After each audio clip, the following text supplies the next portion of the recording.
Ninja power!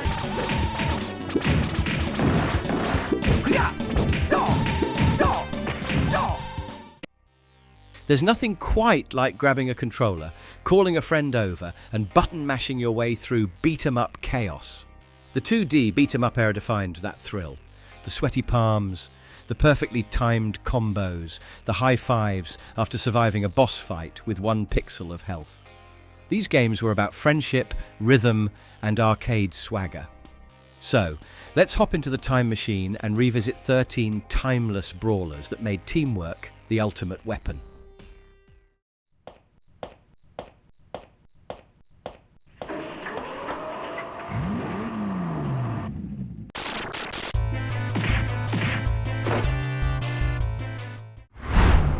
Double Dragon.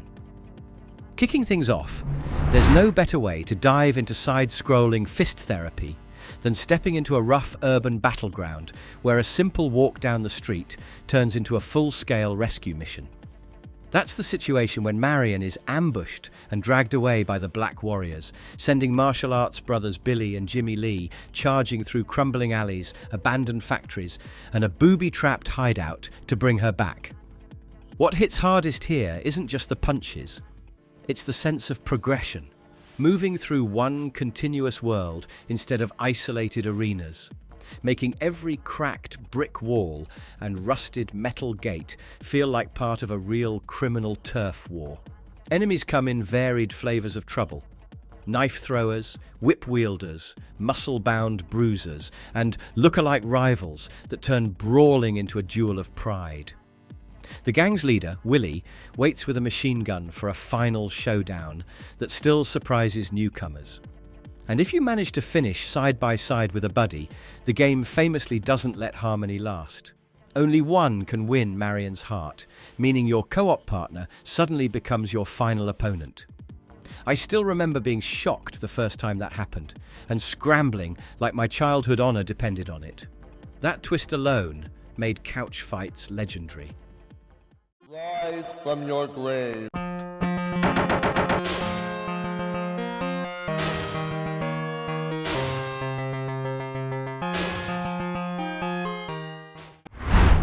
Altered Beast. From urban brawls to mythic resurrection stories, the genre never stayed grounded for long. And that's exactly what made this next title so unforgettable. You begin not in a city, but in a tomb where Zeus himself pulls a fallen Roman centurion from the grave to rescue his daughter Athena from the dark sorcerer Neph. What follows is pure arcade myth-making. 5 stages of side-scrolling through ancient Greece, filled with snarling undead, stone ruins, and the kind of over-the-top boss monsters only late 80s Sega could deliver.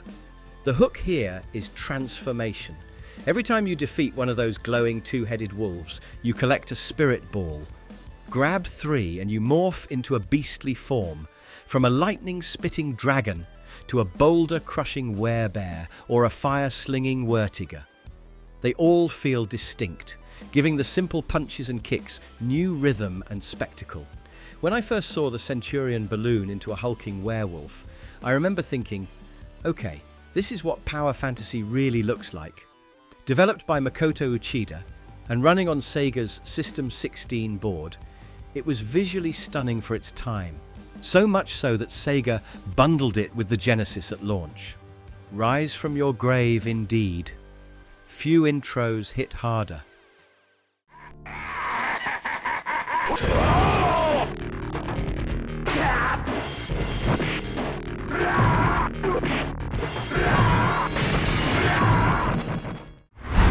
Final fight. After rising from graves and morphing into monsters, it's time to hit the grimy streets of Metro City, where being mayor apparently means you solve problems with pile driver. When the Mad Gear Gang kidnaps Jessica, it's personal for her father, Mike Hagger, who teams up with street brawler Cody and ninja-in-training Guy to clean house. It isn't just the classic rescue the girl setup that makes the story pop. It's the sheer attitude. Metro City feels alive. Neon signs flicker. barrels explode into bonus meals, and every punch echoes like a statement against corruption. Hager slams thugs like it's WrestleMania. Cody plays it rough with knives, and Guy flips off walls like a ninja gymnast. I always gravitated toward Cody. Something about punching through oil drums for roast chicken felt weirdly satisfying. The controls are deceptively simple, but there's nuance in timing your throws and knowing when to risk that spinning attack that drains your own health. Originally intended as Street Fighter 89, Capcom's pivot to a full-fledged beat-em-up redefined the genre. It set the stage for Street Fighter 2's team and cemented Hager as gaming's toughest politician. Metro City never looked cleaner or more dangerous.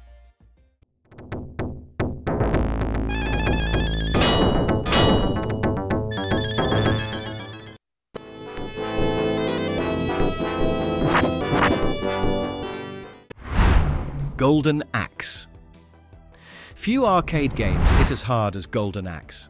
Released by Sega in 1989, this sword and sorcery beat-em-up dropped players into Uria, a realm torn apart by the tyrant Death Adder. With the king and princess imprisoned and the mythical Golden Axe stolen, three warriors rise: Gilius Thunderhead, the vengeful dwarf, Axe Battler the barbarian, and Tyrus Flare, the fiery Amazon. Together they carve through hordes of skeletons, knights, and ogres to reclaim their land. Makoto Uchida, also behind Altered Beast, crafted a perfect balance of hack-and-slash brutality and fantasy flair. The heroes have their unique magic: lightning, earth, or fire, fueled by blue potions stolen from sneaky thieves between battles. Players can even mount dragons or cockatrices for some chaotic fun. Its stage variety, from the moving turtle village to the giant eagle flight to Death Adder's castle, gave it an epic, mythic rhythm rarely seen then. The arcade ending's surreal twist, where the heroes leap from the screen into the real world, sealed its legend. Ported to nearly every Sega system, Golden Axe became a defining 16-bit franchise, proving that fantasy and steel could rule the arcade floor. This is April O'Neil reporting.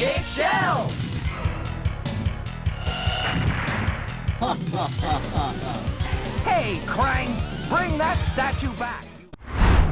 Teenage Mutant Ninja Turtles, Turtles in Time. You know a beat-em-up has real personality when it opens with Krang stealing the Statue of Liberty on live TV. And somehow, that's only the beginning of the madness. Turtles in Time throws the four heroes straight from New York streets into a full-blown temporal roller coaster, fighting foot soldiers across pirate ships, prehistoric wastelands, and a futuristic cityscape where hoverboards replace manholes. It's basically a Saturday morning cartoon you could play. The Turtles fight with their signature flair: Leonardo's balanced, Donatello's long reach, Raphael's speed, and Michelangelo's wild nunchaku swings. The controls keep things simple. One button to attack, one to jump, but chaining hits into that enemy slam move was pure arcade catharsis. If you've played this, I'm sure you remember spending way too many tokens just to throw foot soldiers straight into the screen. That fourth wall break never got old. Developed by Konami in 1991, the game felt like lightning in a pizza box: tight combat, bright sprites, and soundtrack hooks you can hum even decades later. The SNES port added new bosses, the Technodrome stage, and even a proper face-off with Super Shredder. To this day, few co-op games feel this effortlessly fun. Cowabunga never sounded so good.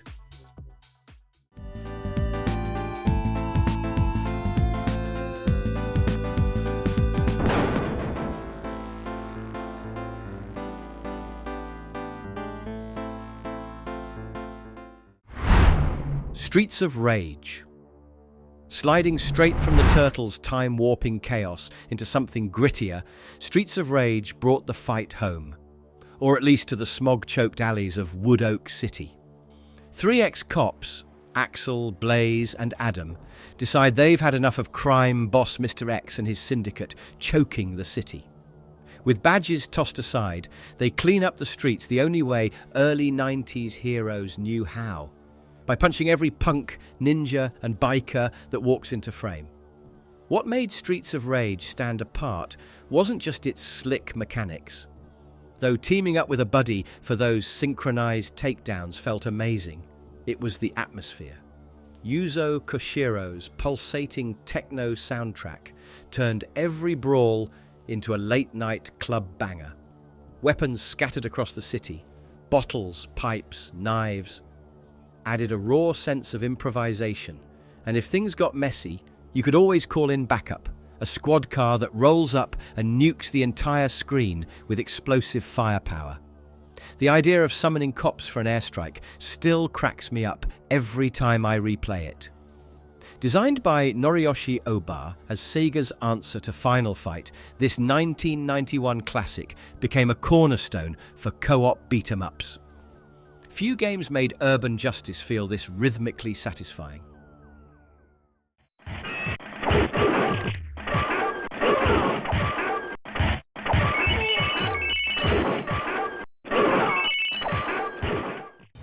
Knights of the Round. After the brawls of Streets of Rage, Capcom swung things straight into medieval chaos with Knights of the Round, a beat-em-up that trades back alleys for castles and biker gangs for armoured tyrants. Loosely built on Arthurian legend, it follows Arthur, Lancelot and Percival on a quest to unite Britain by toppling the villainous King Garibaldi. The twist? You don't just punch your way through the Middle Ages, you grow through it. Each level up upgrades your armor and weapon, giving every victory a visible sense of progression that feels halfway between a brawler and an RPG. What really hooked me was how tactical the combat felt. Instead of mindlessly mashing, you could block incoming strikes, creating a short invulnerability window to counter. Pulling it off felt ridiculously satisfying, especially against bosses who'd only dropped their guard after a well-timed parry. Add in horseback combat, destructible scenery and those screen-clearing desperation attacks that shave your health but save your life, and every battle feels cinematic. Lancelot's speed, Arthur's balance, and Percival's raw power make co-op run surprisingly strategic.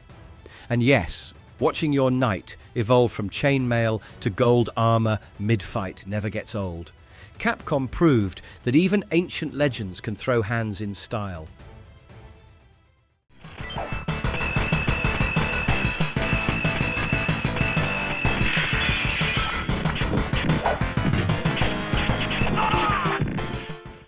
Captain Commando. Jumping from medieval myth to futuristic madness, Captain Commando feels like the moment Capcom looked at Final Fight and said, "Let's turn everything up to 11. And then add a baby in a mech suit." Set in Metro City's wild sci-fi future of 2026, this game throws 4 utterly bizarre heroes against an army of alien gangsters, cyborg mutants, and fire-breathing freaks under the rule of the tyrant Scumicide. It's part comic book, part fever dream, and somehow it all works. The playable squad couldn't be more different. Captain Commando with his lightning gloves, Ginzu, the Bushin Ryu ninja, slicing through enemies with atomic precision, Mac the knife, yes, an actual space mummy, twirling subsonic blades, and Baby Head, the genius infant piloting his own combat robot. I still remember picking Baby Head for laughs, only to realize he was absurdly powerful. Gameplay expands on Final Fight's foundation with 9 sprawling stages, 4-player co-op, and even the ability to hijack enemy mechs, from flamethrower bots to ice cannons. Every punch, kick, and dash move crackles with energy. Between its chaos, crunchy sound effects, and that perfect Capcom flair, Captain Commando turned arcade, brawling into futuristic theatre, loud, fast, and endlessly replayable.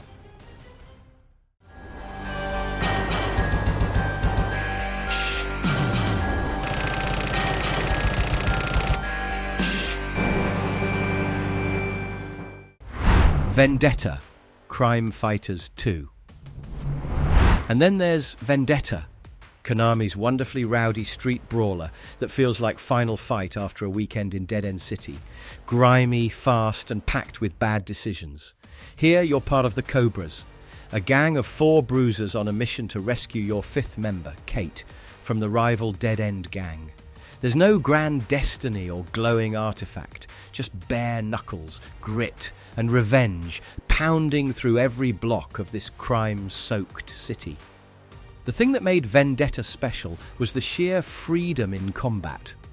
For the first time, you could stomp enemies after knocking them down, team up for double hits, and even pick up shotguns, bats, knives, and bottles to keep the chaos flowing. The fighters had their own flavour: Blood the boxer, Hawk the wrestler, Boomer the martial artist, and Sledge the ex-soldier. And the mix of styles made co-op sessions unpredictable in the best way. I still remember laughing as a buddy accidentally whacked me with a bat mid-fight. That's just part of the fun. When the bosses returned for a final all-out brawl, Vendetta sealed its legacy, raw, unapologetic, and endlessly replayable.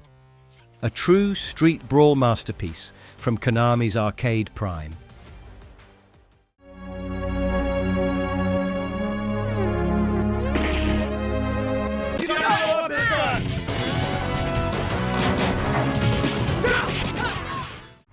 Cadillacs and Dinosaurs. By the early 90s, Capcom had already mastered street brawls and sword-swinging adventures, but Cadillacs and Dinosaurs was where they just went, what if beat-em-ups had dinosaurs and a convertible? Set in a post-apocalyptic 26th century, this one throws players into a world where greedy poachers called the Black Marketeers are illegally hunting dinosaurs, turning nature itself into an enemy. 4 unlikely heroes: mechanic Jack Tenrek, diplomat Hannah Dundee, speedy engineer Mustafa Cairo, and powerhouse Meso Bradovich team up to stop them before both humanity and dino-kind tear each other apart. What keeps Cadillacs and Dinosaurs memorable is how seamlessly it mixes mayhem. One minute you're brawling thugs in a jungle, the next you're blasting through the desert in a muscle car chase. Dinosaurs stomp across the screen as wild cards, attacking everyone in sight. I still remember the panic of trying not to punch a raptor that was just minding its own business. The heroes fight differently. Jack's balanced, Hannah's agile, Mustafa's lightning fast, and Mess hits like a truck. With co-op chaos, firearms, explosives, and team attacks, it's peak Capcom design. Stylish, smooth, and unreasonably fun. When you mix fists, fossils, and fast cars, you get a masterpiece that refuses extinction.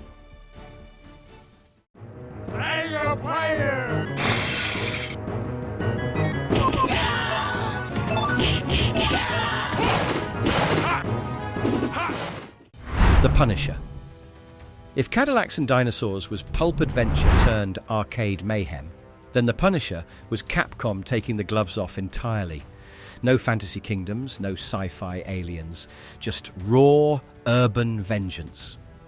You step into the combat boots of Frank Castle, joined by Agent Nick Fury, on a mission to burn the Kingpin's empire down to its last thug. From sleazy casinos and sewers to poppy fields and skyscrapers, every stage feels like a comic panel ripped to life, complete with explosive blam captions and enough bullets to make John Woo blush. The gameplay builds on Capcom's Final Fight formula, but dials up the brutality. You can pummel mobsters with bats, pipes and swords, or just grab an M16 and let loose. Firearms play a huge role here. Enemies draw guns, and you automatically whip yours out for intense shootouts.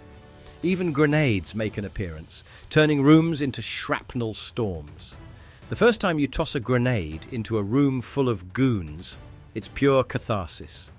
Every punch lands like punishment. Every explosion feels personal. Paired with comic book stylization and over-the-top violence, The Punisher became one of Capcom's hardest-hitting beat-em-ups, vengeance, inked in pixels.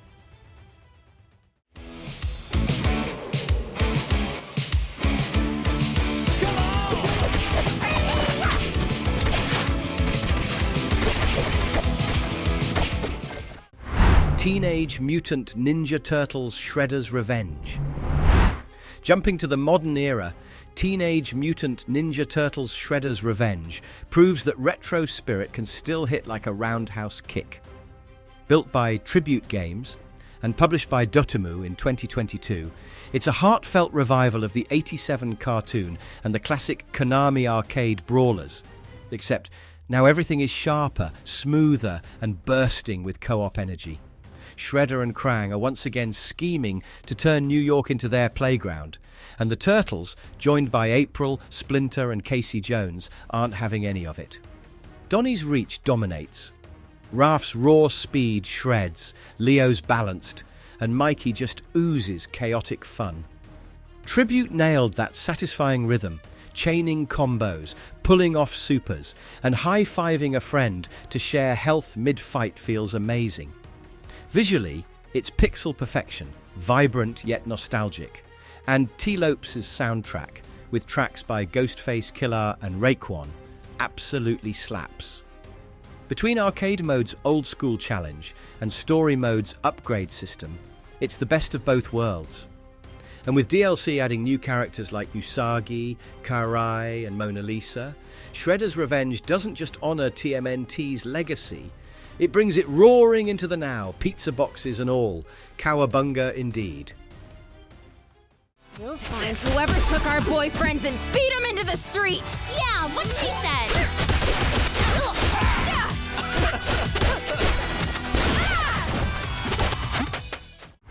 River City Girls. Sometimes saving the day means flipping the script, and River City Girls does exactly that. Instead of the usual Kunio and Riki rescuing their girlfriends, it's Misako and Kyoko storming the city with backpacks, bad attitudes, and perfectly timed combos. The story starts with a suspicious text claiming their boyfriends have been kidnapped. And without a second thought, these two leap straight into the kind of chaos only River City can deliver.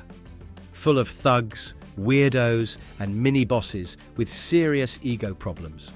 Way Forward took the classic Kunio-kun formula and polished it into something modern and endlessly stylish.